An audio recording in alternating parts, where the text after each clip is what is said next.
Richie had read dozens of finance books. The Psychology of Money. Then one sentence from one book stopped him completely and made him realize he had been doing it all wrong.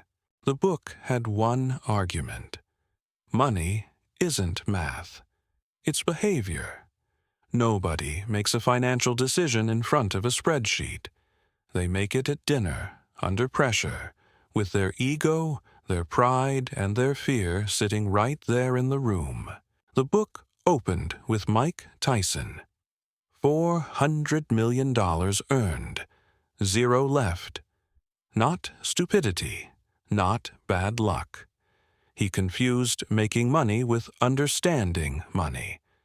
Richie had never lost $400 million, but he recognized that exact logic instantly. Every time Richie's income grew, his confidence grew faster than his account. He was optimizing for the feeling of winning, not the reality of it. Same mechanism as Tyson, different scale, same result. Then came Ronald Read, a janitor, $11 an hour his whole life, died with $8 million. Nobody saw it coming, because real wealth doesn't look like wealth. It looks like 30 years of quiet decisions that nobody ever noticed. 2 men, opposite outcomes. The difference wasn't income, wasn't intelligence. It was how they behaved when nobody was watching. Richie closed the book. He thought about the last 10 years of his life. He already knew which one he had been. He didn't like the answer. The book made something else clear. Success is never 100% skill. Failure is never 100% stupidity. Richie had always believed his wins were entirely his own doing. That night, he started counting them differently. The book talked about Bill Gates. He went to the only high school in America with a computer in 1968. His best friend, equally brilliant, equally driven, died in an accident before graduation. Same intelligence, different fate, pure chance. Richie thought about his 2019 promotion. He had worked hard. That part was true. But he was also in the right place, at the right time, with the right manager. He took full credit, and his lifestyle expanded to match every bit of it. That's the trap. When luck and effort combine, we credit only the effort. We start to feel invincible, and someone who feels invincible stops protecting against the fall. Richie had never once thought about protecting against the fall. He counted back. The 2017 bonus, new car. The 2019 raise, new apartment. The 2021 contract. Travel, restaurants, lifestyle. Every single win had funded a lifestyle upgrade. Nothing had ever gone in the other direction. So, if it wasn't just skill, and it wasn't just luck, what actually separated Tyson from Read? The book had a name for it, and Richie wasn't sure he was ready for the answer. The next morning, Richie picked up the book again, and he found the answer. It wasn't intelligence that separated Tyson from Read. It wasn't luck. It was behavior. The way you act when no one is doing the math for you. The book was clear. Nobody makes financial decisions in front of a spreadsheet. They make them at a table, with family, with friends under pressure. Richie could remember every time he had spent more, because someone was there to see it. The book talked about Buffett. He doesn't have the highest return strategy. He invests in a way that lets him sleep at night. Not the most rational on paper, the most reasonable in real life. Richie had never once optimized for sleeping at night. He remembered a dinner in 2020. His friends were talking about their investments. He didn't want to look behind. That night, he made 3 financial decisions. Not in front of a spreadsheet. Around a table, between 2 glasses of wine, Richie realized something. He had never made a financial decision alone. Not really. There was always someone in the room, a friend, a colleague, an algorithm, a mirror. Money wasn't math. It was an emotional response to what he thought others thought of him. So, behavior is the answer. But how do you change a behavior you couldn't even see? Richie had an idea. It was simple, almost too simple. And it started with a question he had never once asked himself. The question Richie had never asked himself was simple. What is money actually for? Not in theory. In his own life. He had always assumed he knew. That morning, he realized he had no idea. The book had an answer. Money buys freedom.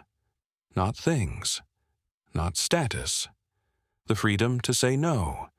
The freedom to walk away. The freedom to choose without checking your balance. The most valuable thing money can buy is not needing more of it. Richie had been using money to look free. Nice car, good apartment, restaurants. But when his boss handed him a project he hated, he said yes. Because he had no choice. That's what not being free actually feels like. That Sunday, Richie opened a second account. Not to invest. Not for a project. For one reason only. To have options. He called it his Freedom Fund. The first transfer, $300. Ridiculous, but real. $300 is almost nothing. Richie knew that. But the book had said something he couldn't shake. Saving doesn't need a specific reason. It buys options you can't even imagine yet. He had transferred $300. And he felt different. Over the following months, Richie increased the transfer. $300, then $600, then $1,200. The fund was growing, but something kept fighting back. Every income increase still triggered the old pattern. He had to cut the circuit at the source. And that was a different chapter. The Freedom Fund was growing. But every time a raise came in, the old reflex fired again. Richie would hold out for a week, 2 weeks, then spend anyway. He had been trying to change using willpower. Willpower runs out. The book had a clear diagnosis. Most people don't fail their investments because of the market. They fail because of themselves. When their portfolio drops 40%, panic takes over. They sell, and they lock in the loss. The book made a distinction Richie had never seen before. Reasonable is not the same as rational. The highest return strategy on paper is useless if you can't stick to it in real life. The best financial plan is the one that lets you sleep at night. He understood. You don't fight your emotions. You build a system that doesn't need you to. Automatic transfer on payday. Before seeing the money. Before spending it. One decision made once. Never to be made again. The first month, Richie waited to feel something. He felt nothing. The money had moved before he saw it. He lived on the rest, normally, without effort. That's what the book called a good system. You don't have to think about it. 6 months later, his car breaks down. $2,800 repair bill. 2 years earlier, that was a disaster. This time, he pays. No borrowing, no stress, no negotiating with himself. He drives away with a fixed car and something intact inside him. The system worked. Every month the fund grew. Richie almost never checked it. But 1 year later, he opened the app. And for the first time in a long time, the number he saw didn't scare him. It gave him something he hadn't had in years.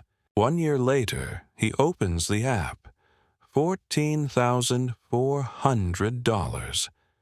Not a fortune, not enough to stop working, but 3 months of expenses. For the first time in years, he looks at that number and feels something he almost doesn't recognize. Calm. He gets an email. His boss offers him a project he would have accepted without thinking 2 years ago. This time, he says no. No panic. No calculation. Just a clean no. $14,400 in a separate account. That was the real answer. Not money. Space. That's when he understood Ronald Read. The janitor wasn't building a portfolio. He was building space. Every quiet decision bought him one more option. Not the freedom to retire. The freedom to never be trapped. That's what Richie had taken 20 years to see. From the outside, nothing had changed. Same car, same apartment. His friends saw nothing different. But from the inside, everything had. That's invisible wealth. It doesn't show. It's felt. In the way you answer an email. In the way you get up in the morning. The question wasn't cruel. It was honest. How much time is left? Not time to learn. Richie already knew all of this. The problem had never been knowledge. It had been behavior. And behavior can change tonight. The first thing to do costs no money. It takes 10 minutes. Ask one honest question. What is money actually for in your life? Not in theory. Concretely. Because if you don't know what it's for, you'll never know how much is enough. The second thing takes 5 minutes. Open a second account. Not to invest. Not for a specific goal. Just a separate account with a name. Freedom Fund, Options Fund, whatever. The name matters. It changes how you see it. The third thing. Set up an automatic transfer. On payday, before you see the money. The amount doesn't matter at first. $100. $200. What matters is the order. Money moves first. You live on the rest. Not the other way around. It was never about intelligence. The book said it on page 1. What separates people who build wealth from those who don't is behavior, not degrees, not salary. A simple system that works even when you're not watching it. He opens the book again. Same couch, same lamp, same first sentence. Your financial success has nothing to do with how smart you are. It has everything to do with how you behave. This time, he knows what that means. This time, he has lived it.